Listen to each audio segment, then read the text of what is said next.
Bismillahirrahmanirrahim. Assalamualaikum warahmatullahi wabarakatuh. Apa kabarmu anak-anak? Berjumpa kembali dengan Ibu Sri Purwanti dalam pelajaran Bahasa Indonesia. Pada kali ini kita akan membahas bab ketiga, yaitu teks eksplanasi. Nah, KD yang akan kita pelajari adalah KD 3.3, menelaah teks eksplanasi yang diperdengarkan ataupun dibaca dengan indikator. Nah, indikator yang pertama, kalian nanti harus dapat menelaah struktur teks eksplanasi. Indikator yang kedua, kalian harus dapat menelaah kaidah kebahasaan teks eksplanasi. Sebelum membahas lebih jauh, kita akan pelajari dahulu pengertian teks eksplanasi. Apa yang dimaksud dengan teks eksplanasi, anak-anak? Nah, teks eksplanasi yaitu teks yang bertujuan menjelaskan proses terjadinya suatu peristiwa, baik alam, sosial, maupun budaya. Dalam kehidupan sehari-hari, tentu kalian pernah menjumpai peristiwa, misalnya banjir, tanah longsor, ataupun peristiwa sosial, misalnya peristiwa kemiskinan, dan sebagainya. Nah, itu nanti dapat ditulis dalam bentuk teks eksplanasi. Kemudian kita akan mempelajari ciri-ciri teks eksplanasi. Cirinya menggunakan istilah teknis. Jadi di dalamnya nanti menggunakan istilah-istilah dalam bidang tertentu. Yang kedua adalah menggunakan kalimat aktif dan pasif. Yang ketiga kalimat tanya dan berita. Yang keempat menjelaskan proses terjadinya suatu peristiwa. Yang kelima, menjelaskan alasan atau penyebab terjadinya suatu peristiwa. Dan terakhir adalah bisa berdasarkan hasil penelitian. Nah, indikator yang pertama yang akan kita pelajari adalah struktur teks eksplanasi. Teks eksplanasi itu terdiri dari 3 bagian. Bagian pertama adalah identifikasi fenomena. Bagian kedua, rangkaian kejadian. Cara menulis rangkaian kejadian ini nanti ada 2 cara, yaitu berdasarkan kausalitas ataupun sebab akibat, dapat pula berdasarkan kronologis ataupun urutan waktu. Dan yang ketiga atau bagian terakhir ini berupa ulasan. Nah, mari kita pelajari satu persatu struktur dari teks eksplanasi.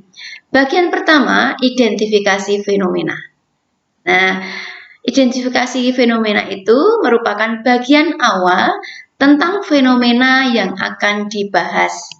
Sebagai contohnya adalah fenomena banjir. Nah, ini ya, contoh menuliskan teks eksplanasi pada bagian awalnya adalah banjir adalah peristiwa yang terjadi ketika aliran air yang berlebihan merendam daratan. Biasanya, banjir datang secara mendadak dan mengalir deras, sehingga menghanyutkan benda-benda. Banjir dapat mengakibatkan beragam masalah, seperti ekonomi, sosial, dan merusak sarana prasarana yang ada. Bagian kedua dalam teks eksplanasi adalah rangkaian kejadian. Nah, rangkaian kejadian ini berisi rincian atas kejadian yang relevan dengan identifikasi fenomena. Bagian ini dapat disusun dengan pola kausalitas maupun kronologis. Sebagai contohnya adalah penyebab terjadinya banjir. Nah, ini nanti ditulis dalam paragraf kedua. Kita ketahui bersama bahwa ada beberapa penyebab terjadinya banjir. Penyebab pertama, karena curah hujan yang tinggi sehingga sungai tidak mampu lagi menampung kapasitas air. Penyebab kedua, sampah yang dibuang ke sungai. Penyebab ketiga, hutan gundul akibat penebangan liar. Sebab akar pohon yang seharusnya berfungsi sebagai penyerap air tidak lagi ada, sehingga air tidak terserap dan mengendang di daratan. Bagian yang ketiga adalah ulasan. Dalam ulasan ini berisi komentar atau penilaian tentang konsekuensi atas kejadian yang dipaparkan sebelumnya. Sebagai contohnya adalah komentar atau penilaian mengenai peristiwa banjir. Ya, ini nanti ditulis dalam paragraf ketiga. Dampak terjadinya banjir yang pertama yaitu kerusakan fisik, seperti kerusakan bangunan, mobil, jembatan, dan jalan raya. Dampak kedua mengenai persediaan air, penyakit, pertanian, dan kesediaan pangan, transportasi, dan pepohonan. Dampak ketiga, ekonomi menjadi sulit karena penurunan jumlah wisatawan, kelangkaan makanan, biaya untuk memperbaiki kerusakan. Dari dampak yang ditimbulkan tersebut, kami mengajak agar kita lebih tertib dalam membuang sampah, kemudian melakukan penebangan supaya banjir dapat dicegah. Nah, itu tadi contoh teks eksplanasi berdasarkan strukturnya. Nah, kita lanjutkan dengan kaidah kebahasaan teks eksplanasi.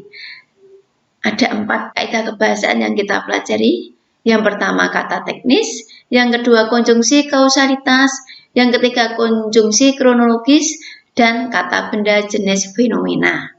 Nih, coba mari kita pelajari mulai yang pertama yaitu kata teknis. Kata teknis itu istilah dalam bidang tertentu. Sebagai contohnya ini istilah dalam bidang lingkungan hidup ada ekosistem, fotosintesis, dan ekologi. Lanjut adalah konjungsi kausalitas. Konjungsi itu apa anak-anak? Konjungsi itu kata hubung. Nah, kata hubung yang merupakan sebab akibat. Ini misalnya karena, sebab, dan sehingga. Kita lanjutkan konjungsi kronologis atau kata hubung yang menunjukkan urutan waktu ataupun kejadian. Di sini sebagai contohnya lalu, kemudian, akhirnya. Nah, terakhir adalah kata benda jenis fenomena. Sebagai contoh adalah gerhana, banjir, dan proses evolusi. Demikian tadi anak-anak mengenai struktur dan kaidah kebahasaan teks eksplanasi. Terima kasih atas perhatian kalian. Kemudian untuk tugasnya kalian dapat melihat lembar kerja 3.3. Terima kasih. Wassalamualaikum warahmatullahi wabarakatuh.